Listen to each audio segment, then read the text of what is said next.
All right, Tucker, this is your schedule for Friday, January 8th. In the morning time, I want you to work on some Zern for me. If you are done with your Zern lesson 3, which I think you're almost done with lesson 3, if you're done, try to get ahead for next week. Next week, I want you to complete lesson 7. So start working on next week's. I want you to use this time to work on some Zern. In the afternoon or in the morning still, you are going to complete 2 of the diagnostics under reading strategies. So if you go to language arts, diagnostics, if you go to diagnostics, then scroll down to language arts, you'll see your reading strategies. I'd like you to complete 2 of those recommendations. You need to at least get a SMART score of 80 on those.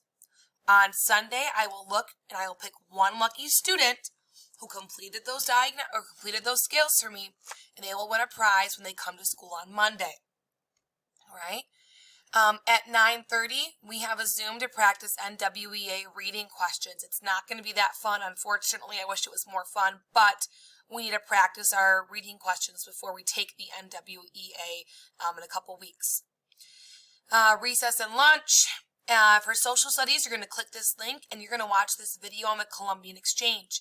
When you're watching the video, it's going to pause every few minutes or so, and it's going to ask you a question, and you're going to answer the question. It's usually multiple choice.